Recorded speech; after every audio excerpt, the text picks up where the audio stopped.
using your gateway, it is a beautiful and very fun thing. It's one of the things I wish Zerg had because it's so fun.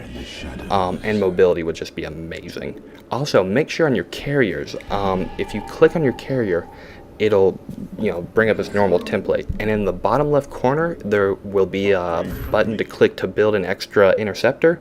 You can actually right click that, and then the icon will turn from a normal icon to kind of a swirly icon. There'll be like a little glitter fairy just kind of running about the perimeter of that. And what that will do is auto build carriers that are shot down, so you actually don't have to worry about replenishing the carry supply. In Warcraft 3, that's a huge thing. Almost every unit with mana has an autocast function, but they don't really promote it in Starcraft 2, and there aren't very many instances I can think of. Really, the carrier is just about it. And right here you see I'm close to my food cap. I have all my upgrades going that could be going at once. And I'm getting this huge influx of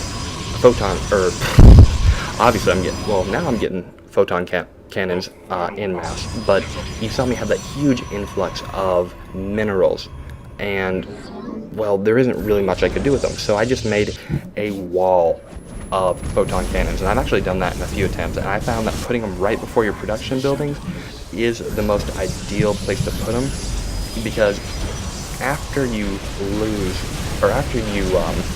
protect the archive for long enough, you're going to see that, I need words right now, they're important for talking.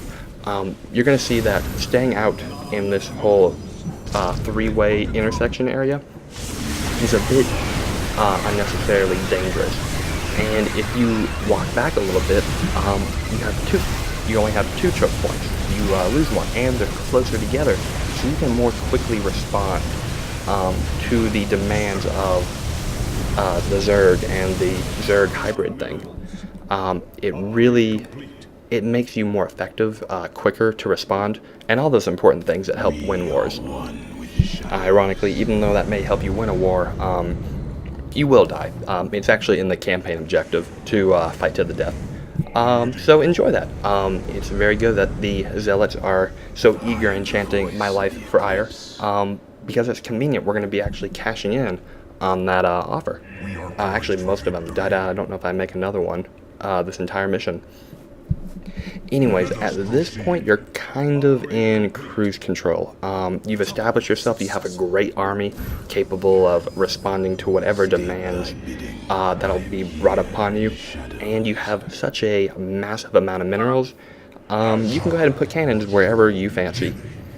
And a lot of people try and go for the gold minerals. You don't need them. And the problem with that is, one, you should be fine with your mineral situation right up until the time that you would expand there. So it's really just extra on top of extra, and it's redundant. And once you get it, you now have 4 areas to defend. Really 3 choke points, but 4 areas. And with that whole addition, responding from the top left where your gold mineral would be, by the way, in case you don't know, there is an optional gold mineral expansion. If you cross the top left bridge, and you'll see that little area to the left, it'll be down there. But the problem is, if you get attacked there, you're going to have to run all the way up there. And then if you got attacked from the bottom right bridge, that would be a tremendous amount of time to move your ground force to respond to that. And if you sent your air force to respond to that earlier on, to kind of get yourself like a 10-second, or try and make up 10 seconds from your ground army. I don't know if I made that clear. If I didn't, ignore this. Your air army is going to get decimated unnecessarily, which is never a good thing. And now you can see me making a few more extra pylons, because you can see the pylons out here aren't doing too well.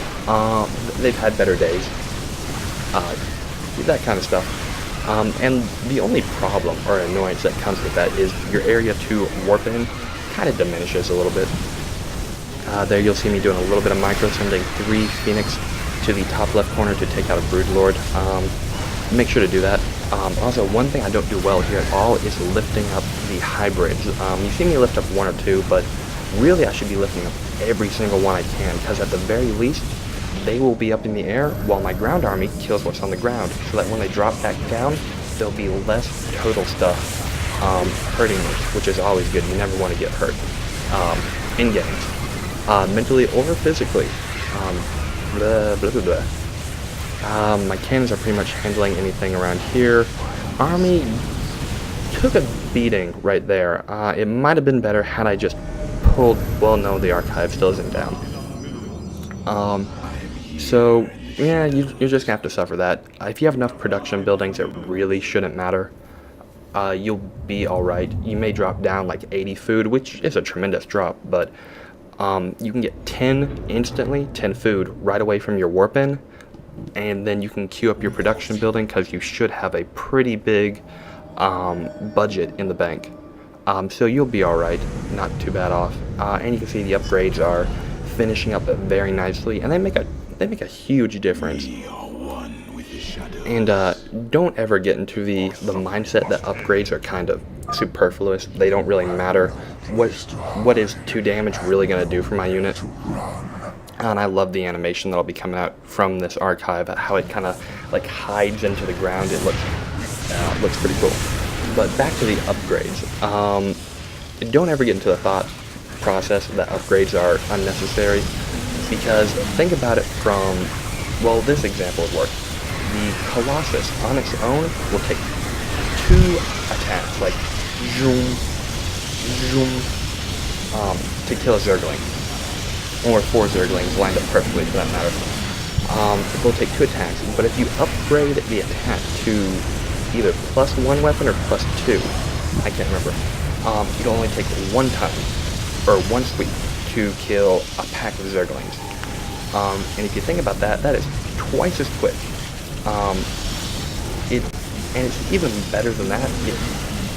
It's just so much more efficient. Anytime the Colossus looks at a Zergling, it's dead.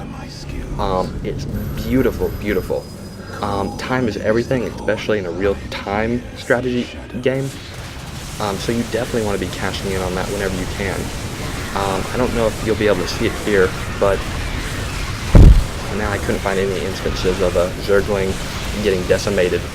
They're usually carried up by a larger carrier. But anyways, I'm going to digress on this point. Get upgrades, pretty much. Now I'm done digressing. Or, I'm digressing now. I'm undigressing. There we go.